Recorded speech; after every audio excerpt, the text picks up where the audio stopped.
الحمد لله رب العالمين والصلاة والسلام على أشرف المرسلين وعلى آله الطيبين الطاهرين وصحابته أجمعين ومن تبعهم بإحسان إلى يوم الدين أما بعد. Donc nous continuons par la grâce d'Allah subhanahu wa ta'ala cette lecture du Coran de Surat As-Saffat et son explication en langue française. أعوذ بالله من الشيطان الرجيم وأقبل بعضهم على بعض يتساءلون قالوا إنكم كنتم تأتوننا عن اليمين قالوا بل لم تكونوا مؤمنين وما كان لنا عليكم من سلطان بل كنتم قوما طاغين فحق علينا قول ربنا إنا لذائقون فأغويناكم إنا كنا غاوين فإنهم يومئذ في العذاب مشتركون إنا كذلك نفعل بالمجرمين إنهم كانوا إذا قيل لهم لا إله إلا الله يستكبرون ويقولون أئنا لتاركو آلهتنا لشاعر مجنون بل جاء بالحق وصدق المرسلين إنكم لذائق العذاب الأليم وما تجزون إلا ما كنتم تعملون إلا عباد الله المخلصين أولئك لهم رزق معلوم فواكه وهم مكرمون في جنات النعيم على سرر متقابلين يطاف عليهم بكأس من معين بيضاء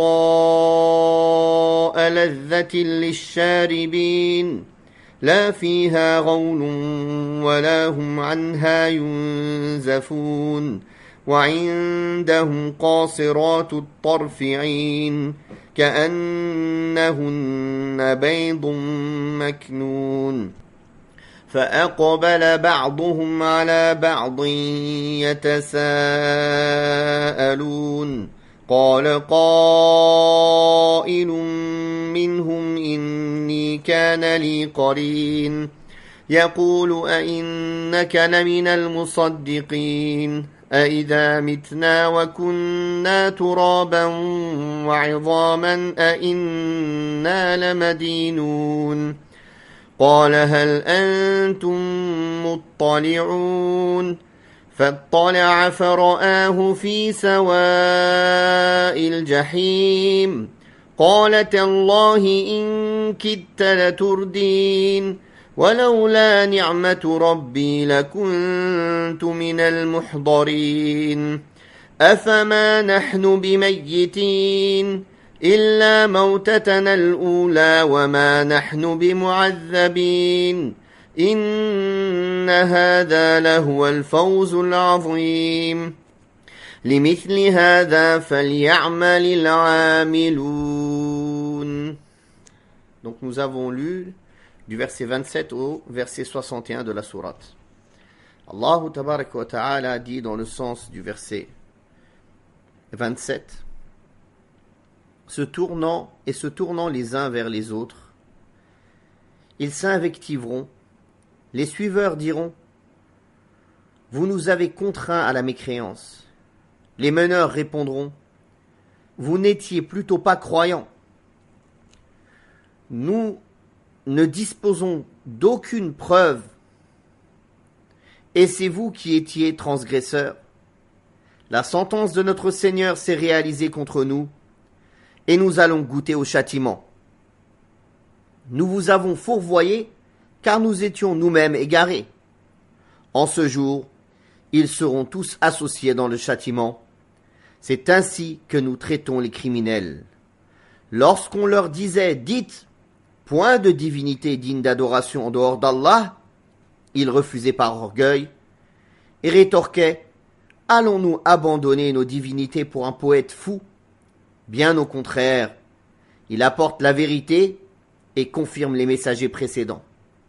Vous allez goûter au châtiment douloureux et vous ne serez rétribués qu'en fonction de vos œuvres. Une fois qu'ils seront tous rassemblés, les mécréants, avec leurs épouses et leurs divinités, et qu'ils seront conduits sur le sentier menant en enfer, et une fois qu'ils seront interpellés et interrogés sans pouvoir y répondre, ils se feront des reproches réciproques en s'accusant les uns les autres de s'être fait égarer. Les subordonnés diront à leur chef et maître « Vous nous avez entraînés dans votre sillage, c'est-à-dire par la force et la contrainte, en nous égarant de la voie droite.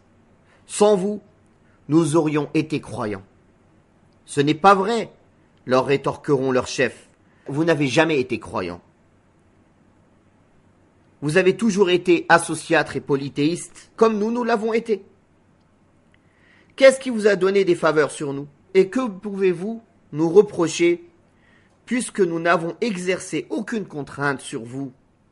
Nous ne vous avions pas forcé à choisir la voie de la mécréance et de l'associaterie, mais vous étiez plutôt naturellement rebelles, transgresseurs et désobéissants à Allah subhanahu wa ta'ala. Voilà que se réalise contre nous tous, c'est-à-dire contre vous et nous, leurs chefs diront, l'arrêt de notre Seigneur, nous condamnant à goûter la douleur de nos fautes dans le tourment et les supplices. C'est-à-dire que nous méritons, vous et nous, d'être associés dans le châtiment de notre Seigneur. Et si nous vous avons égarés, c'est tout simplement car nous-mêmes nous étions dans l'égarement. Nous vous avons invités à la voie dans laquelle nous nous trouvions, en l'occurrence, la voie de l'égarement. Et vous avez répondu à notre invitation sans contrainte. Aussi, et ne nous adressez aucun reproche, mais adressez-le plutôt à vos propres personnes.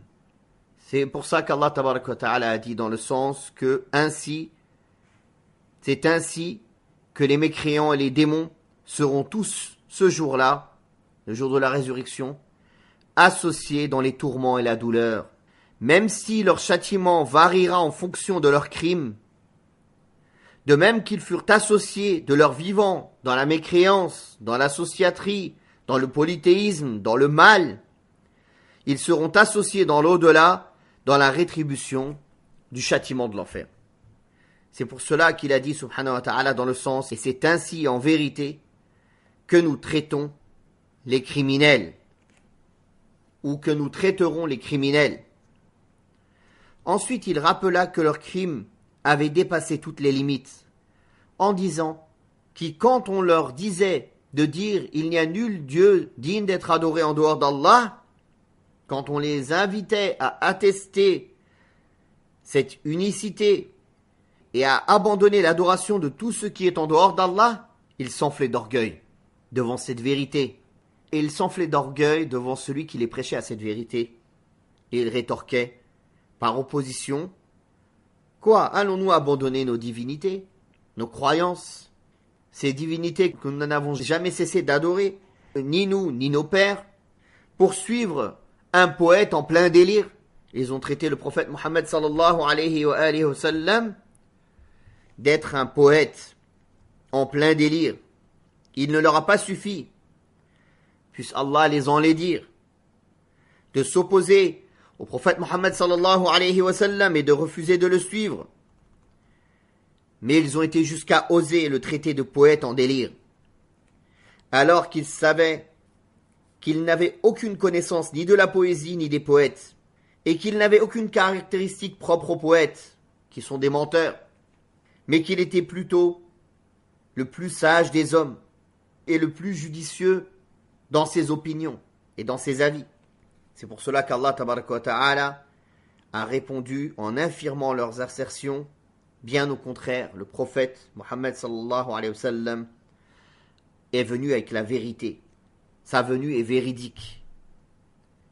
Et ce qu'il a apporté comme loi et livre provient de la vérité et confirme la mission des prophètes qui l'ont précédé. Sa venue est une confirmation de l'apostolat de tous les messagers précédents, car sans sa venue et sans son envoi, les autres messagers ne seraient pas véridiques, car ils ont confirmé, ils ont annoncé la venue du prophète Mohammed sallallahu alayhi wa sallam, et sa venue est une confirmation de leur annonce. Il est un signe et un miracle pour tout messager l'ayant précédé, car comme nous l'avons dit, ils l'ont annoncé et ils ont prédit sa venue. En outre, Allah tabaraka wa ta'ala a pris d'eux l'engagement et le pacte de croire en lui et de lui porter assistance. De leur côté, ces messagers ont annoncé la venue du prophète sallallahu alayhi wa sallam à leur peuple. Une fois que fut apparue la sincérité des autres messagers l'ayant précédé, se manifesta de même le mensonge de leurs opposants. Par conséquent, si Allah n'avait pas décidé de sa venue, bien que les autres messagers l'eurent annoncé, cela aurait remis en cause leur sincérité.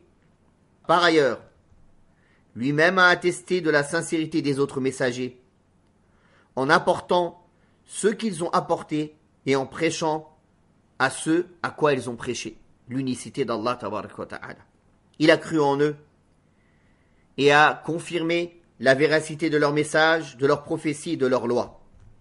Dans la mesure où leurs paroles précédentes nous condamnant à expier nos fautes, c'est-à-dire à subir la douleur des fautes des mécréants qui ont traité le prophète Mohammed sallallahu alayhi wa sallam de poète en délire, provient d'eux-mêmes et peut supposer la sincérité. Allah tabaraka wa ta'ala apporte la parole tranchante qui ne peut supposer autre chose que la sincérité et la certitude.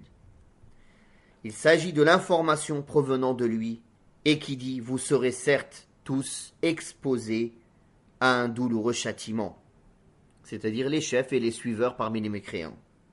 Un châtiment rigoureux qu'Allah nous en préserve. Mais vous ne serez rétribués en goûtant au châtiment douloureux que selon les œuvres que vous aurez accomplies.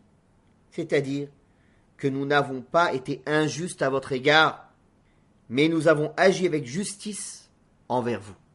Dans la mesure où ce discours a une portée générale, alors qu'il ne concerne que les associatres, Allah tabaraka wa ta'ala en a exempté les croyants en disant dans le sens de sa parole au verset 40, sauf les serviteurs élus d'Allah.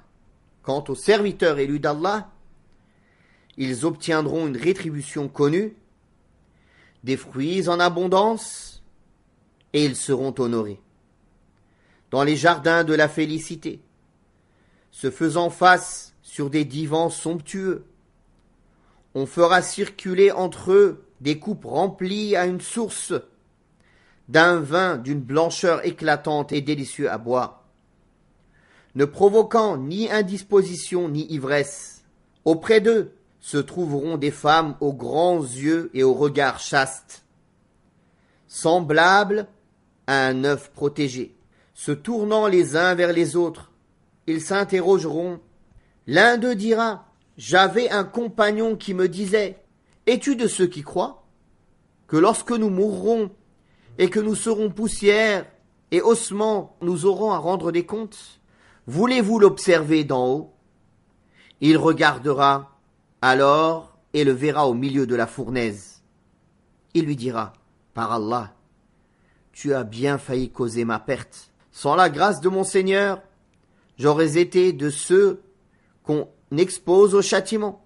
N'est-il pas vrai que nous ne connaîtrons de mort que notre première mort et que nous ne serons point châtiés? Telle est la réussite suprême. C'est à cette fin que doivent œuvrer les hommes. » Dans ces versets, Allah tabaraka wa ta'ala exempte les serviteurs pieux, les serviteurs élus par Allah. du châtiment. Ceux-là ne subiront pas de châtiment douloureux, car ils ont été dévoués à Allah tabaraka wa ta'ala dans leurs œuvres. Aussi Allah les distinguera par sa miséricorde et les comblera de sa compassion subhanahu wa ta'ala. Ces serviteurs pieux et élus par Allah recevront un don continuel, un don immense et majestueux, dont personne n'ignore la réalité et ne mesure la valeur, car Allah nous compte parmi ses serviteurs choisis et élus par Allah. Il a précisé ensuite la nature de ce don en disant « toutes sortes de fruits, toutes les variétés de fruits qui réjouissent l'âme avec leur saveur et leur couleur, ils seront honorés, c'est-à-dire qu'ils ne seront nullement avilis ou méprisés, mais plutôt honorés, ennoblis et vénérés. Ils s'honoreront les uns les autres, et les anges les honoreront en entrant chez eux par toutes les portes du paradis, et en les félicitant pour le degré de rétribution qu'ils auront atteint. Qui plus est, ils seront honorés par le plus généreux des généreux, qui les comblera de toutes sortes de dons et de faveurs, en tant que plaisir des cœurs, des âmes et des corps. Ceci dans des jardins de délices, des jardins dont l'allégresse est la caractéristique principale et dont la béatitude est la forme exceptionnelle, tout cela en vertu de ce qu'ils ont pu réunir comme plaisir qu'aucun œil n'a jamais vu, qu'aucune ouïe n'a jamais entendu et qu'aucun cœur humain n'a jamais imaginé. Ces plaisirs ne seront entachés d'aucun trouble ni d'aucun défaut. En outre, comme preuve de leur ennoblissement par leur Seigneur et de leur ennoblissement les uns les autres, est qu'ils seront confortablement installés dans des assemblées sublimes, embellies de diverses parures somptueuses, enjolivés et richement parés. Ils y seront installés confortablement, jouissant du repos, de la sérénité et de la béatitude, se faisant face les uns les autres, les cœurs purifiés de toute haine et de toute jalousie. Ils se réjouiront de cette rencontre des uns avec les autres, car la rencontre de leur corps prouve la rencontre de leur cœur et l'harmonie totale entre eux, puisqu'Allah n'a pas dit qu'ils seront côte à côte ou les uns derrière les autres, mais en raison de la perfection de leur allégresse et de l'harmonie de leur cœur, il a dit qu'ils se feront face.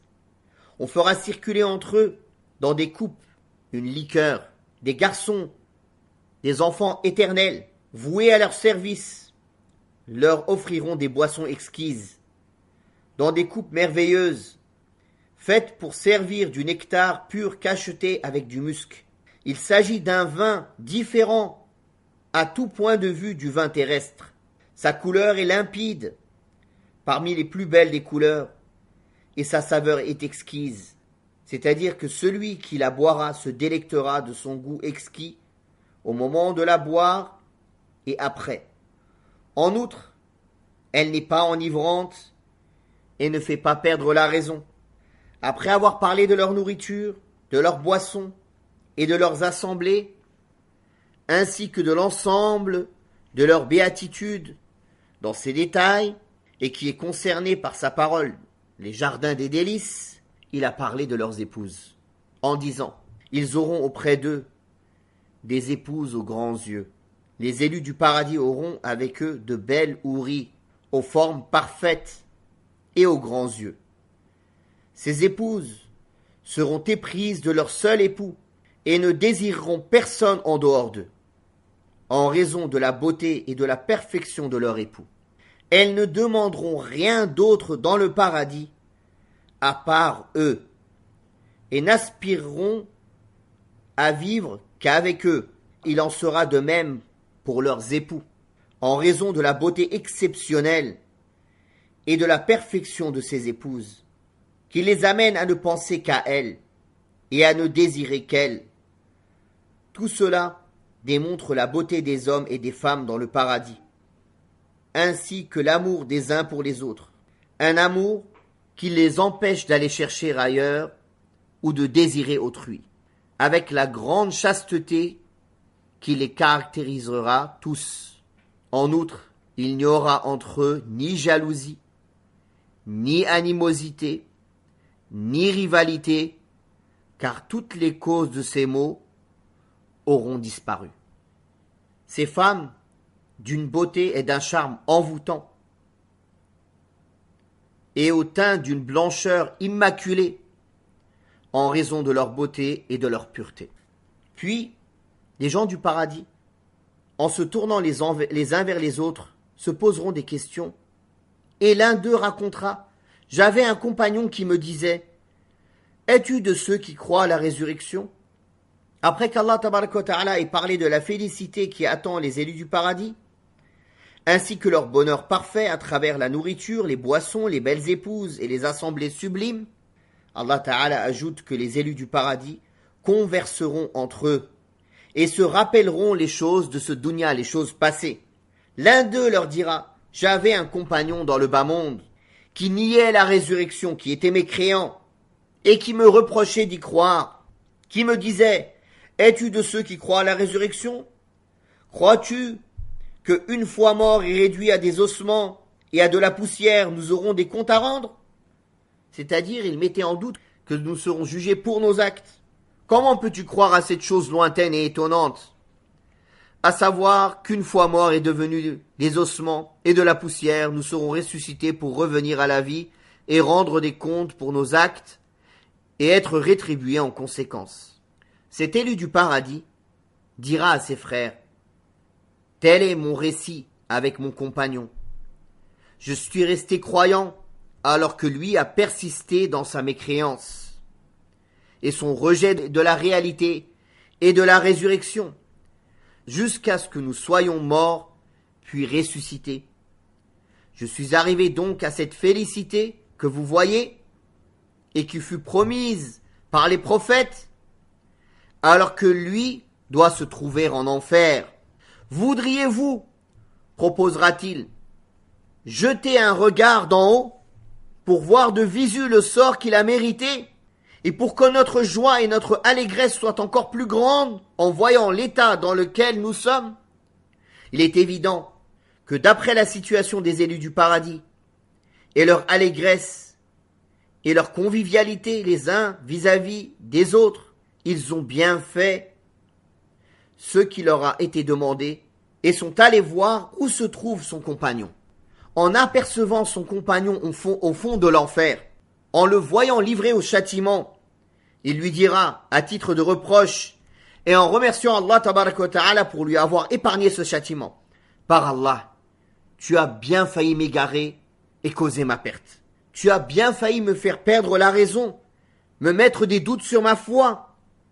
Tu essayais de semer le doute en moi, et sans la grâce d'Allah, qui m'a affermi dans la voie de l'islam, j'aurais été du nombre des égarés et des damnés, en train de subir le châtiment en ta compagnie. Est-il donc vrai que nous ne sommes morts que de notre première mort et que nous ne serons jamais châtiés et suppliciés? Ces derniers propos seront prononcés par le croyant, en proie à une immense joie en voyant les faveurs accordées par Allah aux élus du paradis, dont celle de vivre dans sa béatitude éternelle et d'être épargné du châtiment de l'enfer. Il s'agit d'une exclamation dans le sens d'une attestation et d'une confirmation.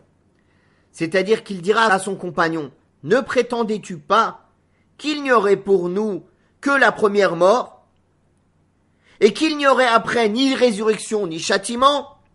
Puis se tournant les uns vers les autres, ils se poseront des questions. Cela montre que les élus du paradis discuteront de tout ce dont ils veulent parler entre eux, y compris des questions qui suscitent des différends et une problématique. Il est évident, certes, que le plaisir des gens de science réside dans la recherche et les questionnements sur la science. Ce plaisir est au-dessus de tous les autres plaisirs terrestres. Aussi, jouiront-ils de ce plaisir avec abondance et obtiendront-ils comme découverte de réalités scientifiques dans le paradis ce qui ne peut être imaginé. Après avoir rappelé la félicité du paradis et après l'avoir décrite avec ces belles expressions, Allah tabaraka wa ta'ala l'a loué avant de susciter l'envie des croyants pour l'obtenir. Dès lors, il les a incités à œuvrer en ce sens en disant « En vérité, c'est cela le comble de la félicité, c'est-à-dire la félicité la plus parfaite qui suppose l'acquisition de tous les bienfaits et le salut et la protection contre tous les maux. C'est une réussite au-delà de laquelle il n'y a pas d'autre réussite. Bien plus, c'est le but ultime, le but des buts et la finalité des finalités. Dans la mesure où ils obtiendront la satisfaction du Seigneur des cieux et de la terre, ils se réjouiront de sa proximité, jouiront de sa connaissance et de sa vue, et se délecteront de ses paroles. Et c'est pour accéder à pareille félicité que les gens qui ont de l'énergie à revendre doivent se mobiliser. C'est là la chose la plus en droit d'être convoitée par les gens énergiques, qui ont de l'énergie à revendre, qui ont des efforts à faire. Et c'est la plus prioritaire pour susciter le désir et l'envie des connaissants et des croyants pieux. La plus grande des déceptions est que le temps s'écoule pour la personne qui a la capacité et l'énergie à revendre, sans qu'il ne soit préoccupé par l'acquisition des œuvres qui le rapprochent du paradis et de la satisfaction d'Allah. Que dire alors de celui qui chemine avec ses péchés vers cette demeure de l'éternité? Nous demandons à Allah tabaraka wa ta'ala de faire partie des gens qui cheminent dans le droit chemin, qui sont énergiques dans la demande du bien, qui sont sincères dans leurs œuvres, et qu'Allah leur permette de réussir et les préserve de l'égarement et de tout mal. Nous demandons à Allah de faire partie des élus du paradis, des habitants du Firdaus al-A'la. Wa sallallahu ala Muhammadin wa ala alihi wa sahbihi wa sallam.